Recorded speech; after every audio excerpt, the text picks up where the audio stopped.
I'm Mike, And I'm Amber. Welcome to the Covenant Chronicles, where we tell you the truth about relationships, giving you the tools to build the foundation you always needed.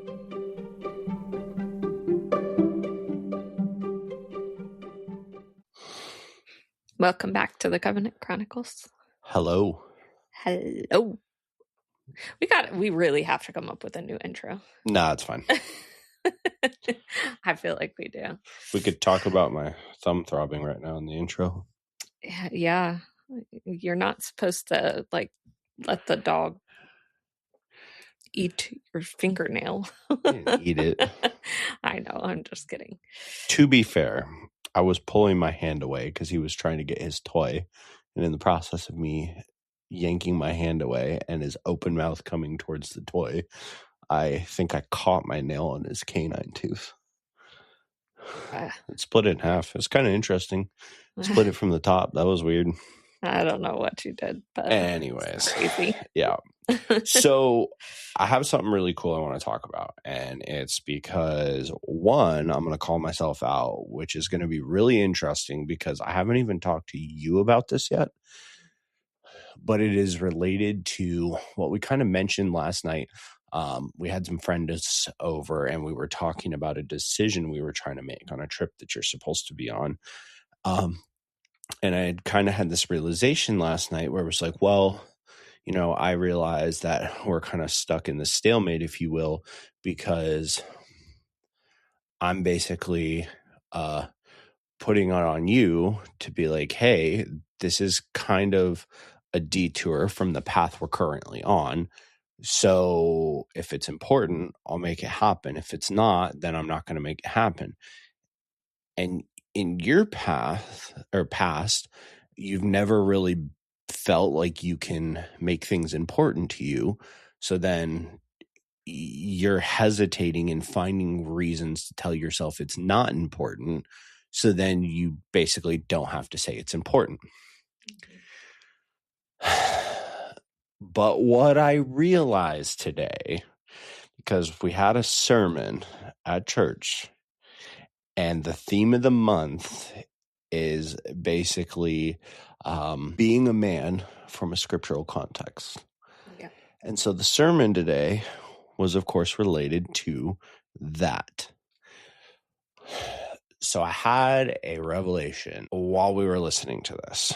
Okay. And what I realized is that it goes even deeper than what I mentioned yesterday, in the sense that in my past, I used to do everything for my ex-wife. It didn't matter if it made sense. It didn't matter if it detoured us. It didn't matter if it put us in a hole. It didn't matter, right?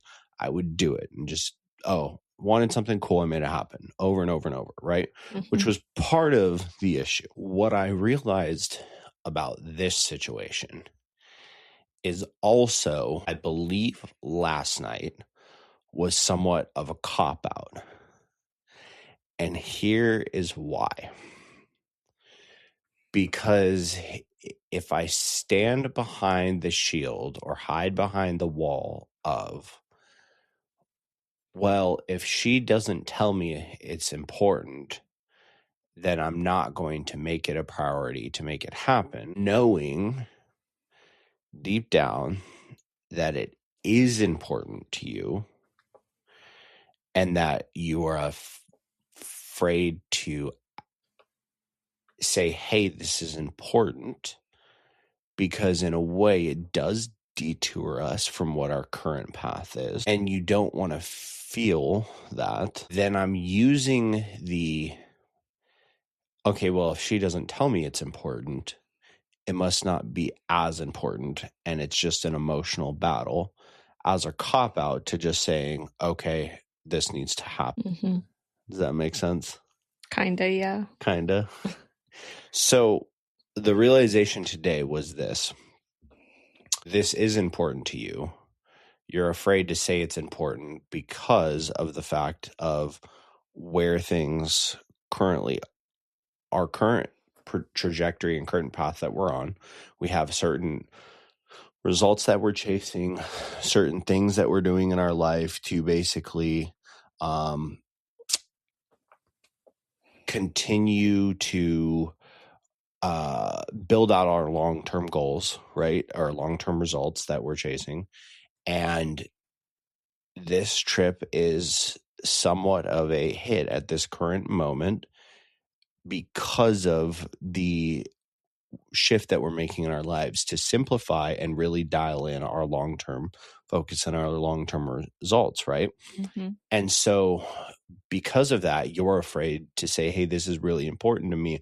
I don't know how to make it happen, but I would really like it if we could figure out a way, right? You don't want to be a burden. You don't want to be a stumbling block for us. You don't want to cause us to be detoured. So you're afraid to ask, right? Because of your past. I know this. And on the surface level, this idea I had last night, or this clicking realization, if you will, where I said, hey, we're kind of in this weird position because I keep hearing this back and forth to you of if it's really important. And if you don't tell me it's important, then I'm not going to strive to make something happen that isn't really that important. Right.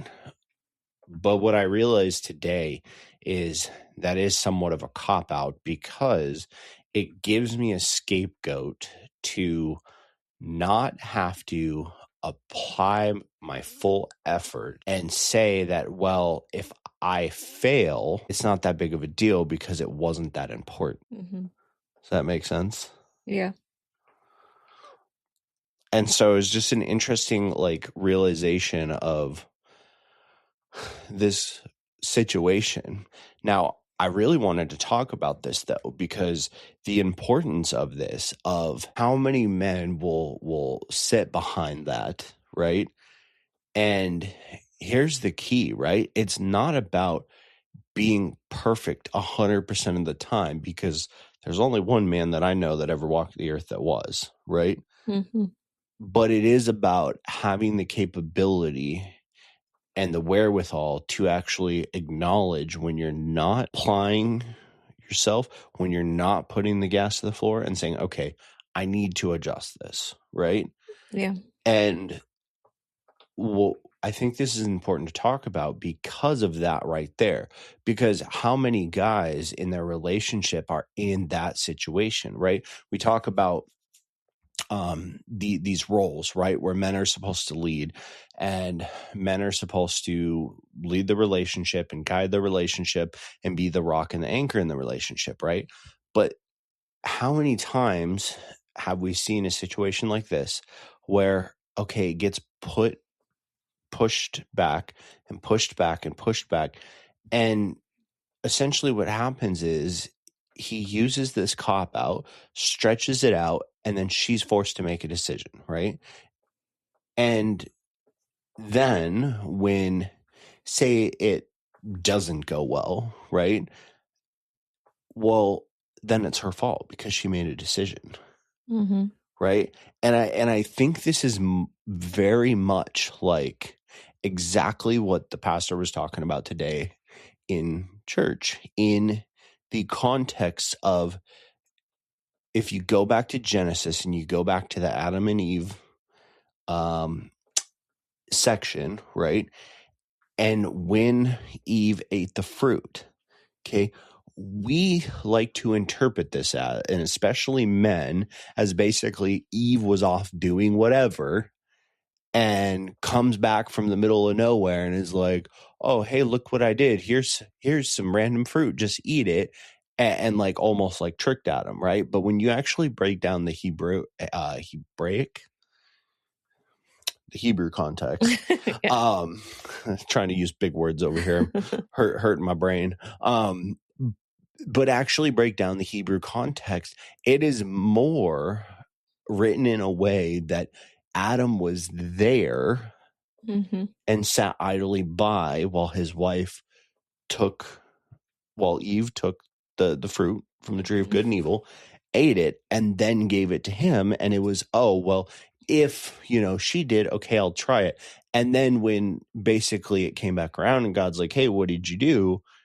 it was this, well, my wife, well, Eve did this, and it was like the way the pastor put it was this, hey, you gave me this partner, but it's broken, get me a new one because it didn't, it messed things up, instead of taking responsibility for, hey, you sat idly by while this happened, and had you been leading appropriately, that wouldn't have happened, right? Yeah. And I actually relate that to this scenario, because what I realized about this scenario is that it was a cop out to be like, okay, well, I'm going to sit by while you try to figure out this decision, because then if it goes bad, I don't have to take responsibility for it going bad, right? Yeah. When at the end of the day, it is important to you, and you're just afraid to ask because you've never felt like you can ask for things that are important to you throughout your childhood, throughout your previous marriage, and now it's something that we're working through, right? I mean, still working on, but Yeah. you actually asking, or, at least mentioning things, right? Like even small things like, oh yeah, I should probably order more contacts. I've been stretching them out and da-da-da. I'm like, cool. So how long has that been going on? Like 5 months. Yeah. So there's these things though that, we're working through, and we're still trying to get to a point where you can ask this stuff, and break old patterns, right? And correct me if I'm wrong, but I don't think I've ever made you feel wrong for asking, right? You just got, over 30 years of programming of a certain way that you've got to now try to unravel, right? Yeah. I wouldn't say you made me feel wrong, but I do feel like it's hard because I feel like the other day when I tried to have a conversation with you about it, and to give context, like there was other stuff going on that day. So I know you were distracted and it wasn't the best time to be talking about it. Mm-hmm. But I felt like I told you that it was important, and that like this is what I did in the past was just choose to not make it a big deal or a big priority, because I knew that like it didn't really matter. Like whatever I wanted wasn't going to be important anyways, so I should just like drop it basically. Mm-hmm. And I felt like when I talked to you about that, you just kind of like blew it off. And so I did kind of have struggled emotionally the last couple of days, because I felt like you just kind of shut me down in that moment, in which like I had, that's how I always feel about it. So Yeah. Well, and getting emotional, sorry. what I would say is that this is a good learning opportunity, right? Because to be fair, when we had this conversation, you tried to acknowledge, hey, like it was the wrong time. It was, there was so much going on that day, and da da da da. But what I will say is I also probed, right? Like it wasn't like you just came out of nowhere and was like, hey, can I talk to you about something, right? I could, while I was dealing with some stuff, and while, some stuff that had me a bit on edge, I guess you could say, as well as trying to work and do multiple tasks, I noticed that you seemed off. And what really should have happened in that moment was me actually going and either one saying, hey, I want to talk to you about this. Let's make some time. Or stopped what I was doing and dedicated the time, right?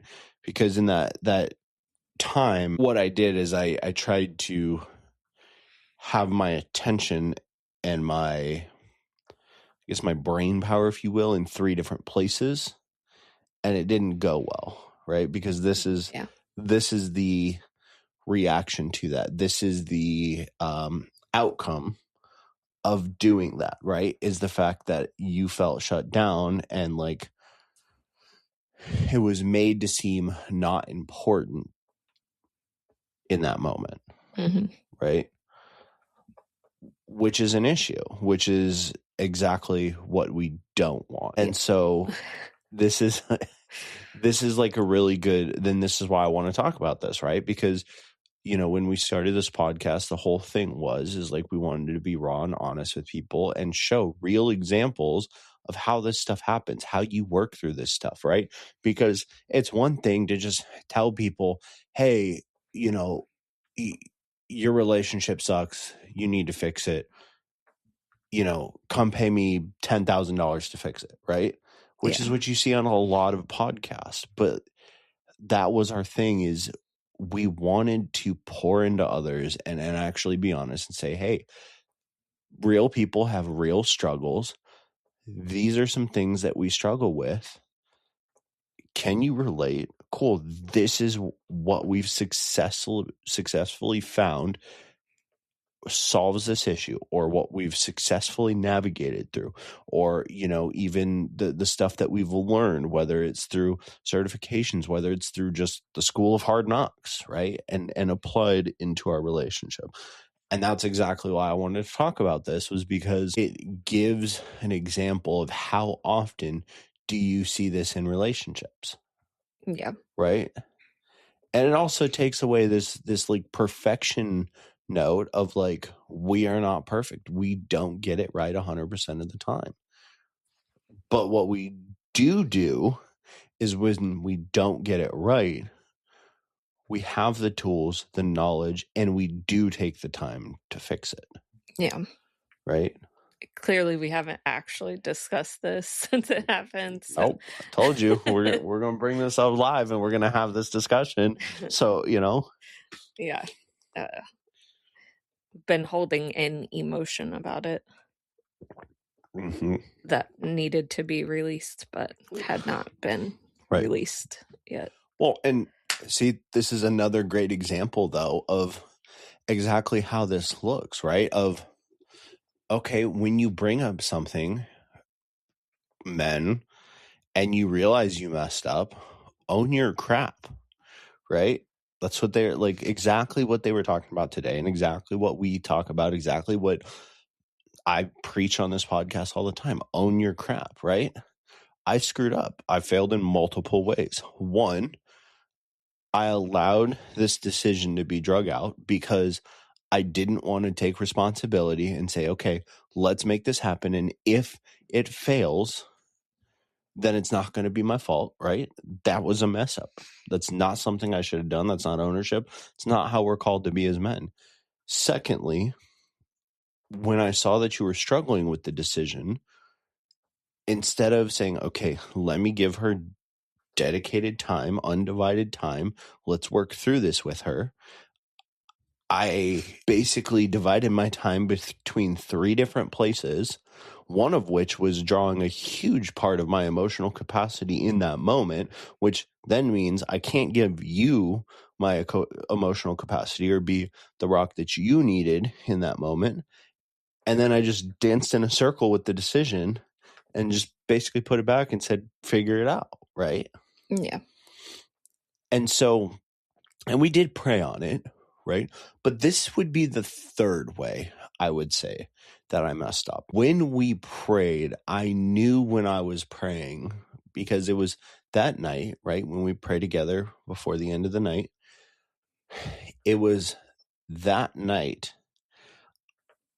And I knew, right, this was the red flag. Now, I didn't know exactly why in the moment, but I knew something was off, because when I prayed, if you go back to that prayer, it was more of a dancing around the subject of kind of like, well, you know, thanks God either way, you know, and this, that, and da, da, da, da. And like, it was funny because I just seen a video today of Steve Harvey, and he was talking about his favorite Bible verse, and it went back to James 4:2, right? Mm-hmm. And which is, if we need to, here, I'll give the exact verse here. We'll access the Bible app real quick and go right to it. So James 4:2. Now this is the ESV. This is the simple, easy read. You desire and do not have. You desire and do not have, so you murder. You covet and cannot obtain, so you fight and quarrel. You do not have because you do not ask. So, and then if you go into 3, I guess it pertains to this as well, right? You ask and you do not receive because you ask wrongly to spend it on your own passions, right? And so what I'm getting at here is that in that prayer, I knew something was off because I could feel it in the way that I just flat out didn't ask. Right? Mm. And I feel like in a lot of ways, that has been this whole, I guess, subject for us, right? Is we've been making so much progress in so many ways, but we haven't asked for what we need to receive next. Mm-hmm. Right? We have the vision, we have the layout, we have all the steps, right? I mean, we're consistently laying bricks, and everything that we're trying to accomplish in so many ways has been just falling into place, right? We have the vision of what we want to do this year. We have the vision of what we want to do in the next 2 years, 5 years, 10 years, right?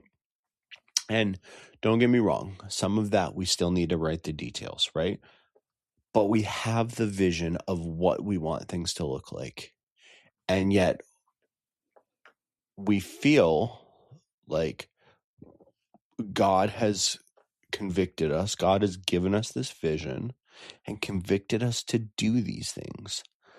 But yet we haven't asked and said, okay, God, I'm all in. I know where it is I need to go. Thank you for making it happen. Those next steps, thank you for making it happen. Right? Mm-hmm. And when we look at like this, the 2026 results and what we're trying to do, it's like all the groundwork is laid, right? We have the groundwork laid for everything. That was the first quarter. We laid the groundwork and we're there, right? Mm-hmm. We have the groundwork laid now, the first quarter. Now here's the cool part about this. This groundwork that was laid wasn't just the groundwork for our 2026 results. It is for our 2026 results. But those are the dominoes that fall to also be the groundwork for our 2-year, 5-year, 10-year results. Yeah. Right? But we haven't asked. Mm. We haven't said, God, make this happen. I don't know how. And whatever path you give me, thank you for that path. Right? And this and that, when you talk about the dynamics in a relationship and how it's supposed to look and how the man is supposed to lead, it's that right there. Hey, this is important to my wife. Not because she's bougie, not because it's caught up in these worldly things, right? Because for the same reasons that this trip ended up on our board for this year, right? Or some of the reasons that I thought it was important. And we realize that those things are not possible in this moment are the same reasons why it is still important to you. Meaning, we thought this was going to be a trip that both of us should go on. We thought this was going to be a trip that, was going to be important for all these different reasons. But it turns out it's really only important for one or two of those reasons. And it's not a trip that both of us are going to go on at this current moment in time. And to be fair, we also never defined that when we wrote our results, right? Yeah. And so, but here's the difference, right? The difference is, and this is exactly why I am so hard on them. And when we have these podcasts, because it's not just, hey, let me just make something up, right? It's me holding myself to the same standard and saying, hey, I know what works and I know what doesn't, right? I know that, hey, you've been emotionally off for the past 24 to 48 hours since that whole situation. Why? Because I'm not stepping up and I'm not leading in the way that I'm supposed to. I'm not praying in the way that I'm supposed to. I'm not leaning into God the way that I'm supposed to. And therefore, I'm not being a good leader for you and for our family in the way that I'm supposed to. Right? And so these things aren't just, hey, this sounds good because we heard it somewhere one time, right? This is stuff that we actively practice. And when we fail, part of being the leader in the relationship is taking responsibility and taking ownership, right? Because it's one of our core values for our family that's posted in our living room on our list of family core values, right? Yeah. Is ownership. It's part of the I am statements that I have the kids say every single day, right? Mm-hmm. I'm not a victim because you take ownership for your actions, right? And in this case, I temporarily failed to do that. And so here's the ownership side of saying, okay, I failed to be the leader I was supposed to in this moment at this time. So how do we fix that? How do we change the results moving forward? How do we change the outcome of this situation? Mm-hmm. Right? Yeah. Yeah. I don't know. Yeah. I don't know. I definitely shut down and just put up a wall. And so, it just ended up being like reverting back to, which I tried to say, like, these are things that I did previously, and I don't want to continue doing that. But I also allowed the situation to shut me down and just take me back to what I always do. Mm-hmm. So that's also on me. And learning not to do that in those situations. But yeah, I have definitely struggled with it because I felt like I was telling you what was important, but also knew like you probably weren't emotionally able to listen the way you needed to at that time. And instead of me like bringing it back up again, I never did. I just shut down. Mm-hmm. And we did, like, it was brought up again last night because our friend asked us about it. Mm-hmm. And I pretty much responded the same way that I did whenever I tried to talk to you about it. But even still, even after that, we didn't actually have a conversation to resolve the issue until now. Yeah, well, I mean, it was, to be fair, we haven't had the time to actually sit down and have an actual discussion until now. And so now we're having another podcast so everybody can be part of the discussion. Yeah. Yes, because I love crying in front of people. I say that, but then I cry like every week at church. Yeah. There's something different about that, though. I don't feel as judged at church. I don't know. But I mean, that's just it, right? Is the realness and the rawness of like, hey, we screwed up, right? And like even you taking ownership for, hey, instead of bringing it back up or us talking, you're like, hey, well, I really in the moment because this was in an opportune time, whatever, I kind of shut down and then just went into this wall or behind this wall. And then I just didn't want to move forward anymore with this, but see, this is a perfect example though, of why I'm so argumentative. And even with you, of why I'm so hard on men, that it is on them, right? And women that have done a lot of work on themselves will tend to say, hey, well, it takes two, this, that, and the other, like you taking ownership for what you felt was your part. But and this is why, though, here's the problem, right? And here's why I'm so hard on men with this specifically. When you look at what it takes for us to resolve this and to move forward, right? There were a couple factors and a couple ways that I screwed up, right? Mm.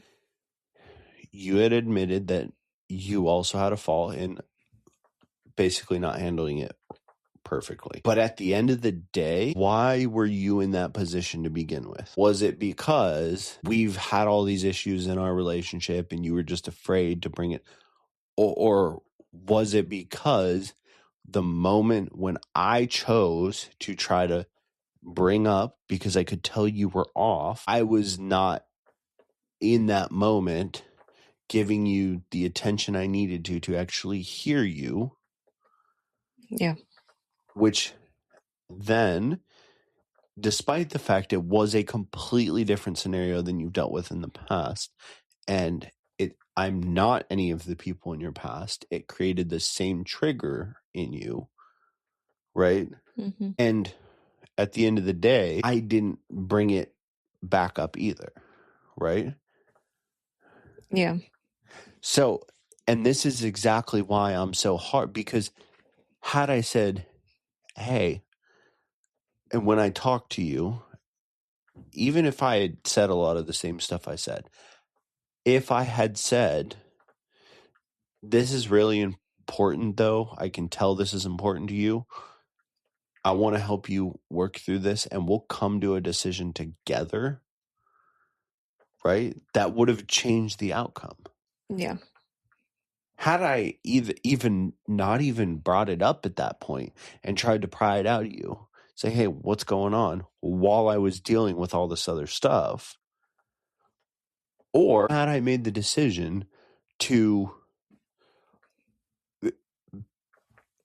basically set all the stuff aside for 10 minutes, give you my undivided attention, and come up with a legitimate response to work through this with you. See, I had 3 opportunities or 3 different choices I could have made that would have changed the outcome of that situation. Your, hey, I messed up here, was you messed up in your reaction to the 3 different wrong choices I made, right? And this is why I'm so hard on men. This is why I bring it up, and this is why I pound it into them of it's on you, it's on you, it's on you. Because, and even after that, right? Mm-hmm. Even after I made 3 wrong choices, you didn't react in the appropriate way. I still had an opportunity to basically create a different outcome, right? And while, yes, you did too, and I will admit that, and I will say, hey, like, I get where you're going with that. Also, what I'll say is the fact that you are also coming from a wounded place, Mm-hmm. right? So is it more likely for me to say, hey, this conversation was really incomplete the other day, I want to talk to you more about this? Or for you to overcome your fear and try to then once again talk about it, right? Yeah. So this is why I'm so hard on men, because in these scenarios, yes, there is a part that you could have done that could have changed the outcome. But when you look at the overall ability, capability, or chances to change the outcome, it is overwhelmingly in the guy's hands. And Yeah. I can't really think of a scenario that would be different, to be completely honest with you, right? Yeah. And so that's why when I talk about these things, I am so hard, because I'm also not hard on them I'm hard on myself in the same way because I see these things, right? Because I see, oh man, I screwed up here, here, here. I could have, in this moment, I could have chosen any of these 3 different options. That would have changed the outcome. Okay, you reacted badly, but I chose to not re-engage for 24 to 48 hours, right? And it wasn't an issue of, now, granted, what I will say is there was kind of a time period, I would say in the first half of Friday or the first chunk of Friday, not even though. I would say we had a couple hours in the afternoon that I could have re-engaged.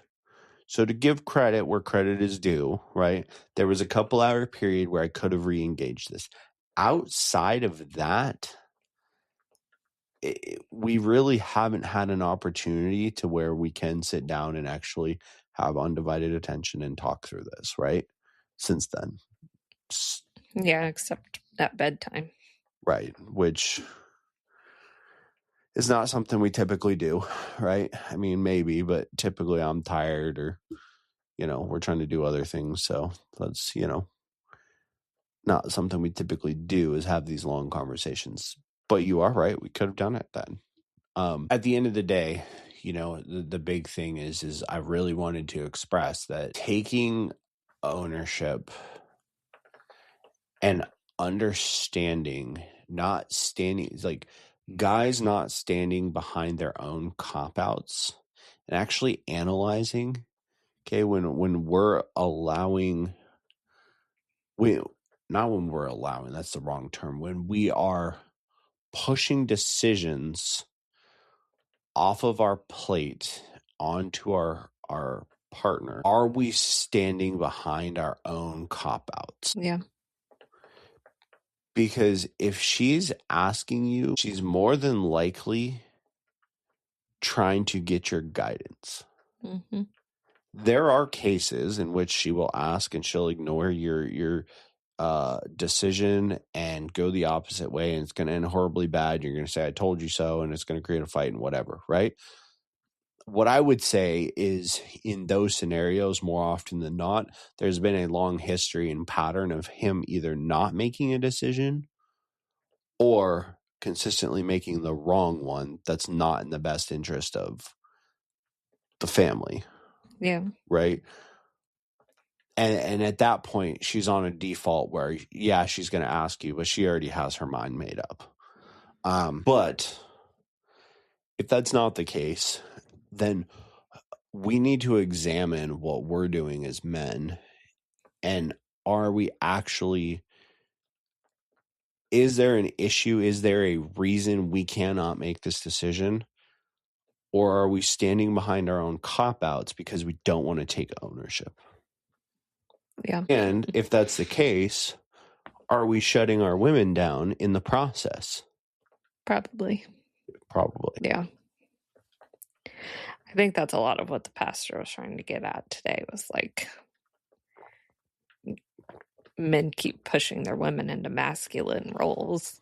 She didn't say, but kind of like is the case. And then getting mad that women are in the masculine roles. Mm-hmm. And I try to default into staying in my feminine now, which was typically why I ask you for guidance or ask your help. Not because I can't make a decision by myself, but because I tried to default to you as being the leader and the guidance. And like, either we can make the decision together or you make the decision and I support it, because me just making the decision is just taking over. Mm-hmm. And that's not what I like to do. Right. So what's their task for the week? I don't know. This was more a therapy session for us. That's okay. The task for the week is, men, for you specifically, and women, I like the way the pastor put this today. So I'm going to repeat this. If your man steps up and takes ownership for either a large part or one piece of your relationship. Do not, I repeat, women, do not say, where has this been in our relationship? Where have you been in the entire relationship? Any of this condescending anything other than lifting him up. You want to fix it. He does something you like. Praise him for it. One of men's biggest love languages. I don't care what man it is. I promise you words of affirmation is in the top somewhere in most men. So you're not going to miss the mark with that one. Way to go, Daddy. You can do that. Yeah. Yeah. Well, now my head's gone. But basically something along the lines of, hey, I love that you did this. Thank you for doing this. Something along those lines. If you men examine where you are not taking responsibility, examine where you are using cop-outs, and you know where they are, right? I'm speaking to you right now because you know where it is. You're choosing to ignore. You're choosing to make excuses and say, well, this is that, or this is for this reason or that reason, or everybody else, or her, or the dog, or the cat fell in the well, the dog ate your homework, whatever BS crap you're coming up with. You know where these are. Examine those and take responsibility. Start having a different internal conversation. Stop having the blame everything and everyone else conversation and say, hey, this is on me, and not this victim, oh, poor me, this is on me. Hey, this is on me. I'm going to handle it. That's what your task for this week is. Alrighty. That's a good one. Mm-hmm. That's it. That's all we got. Go take responsibility. Alrighty. Until next time. Bye, guys. Bye.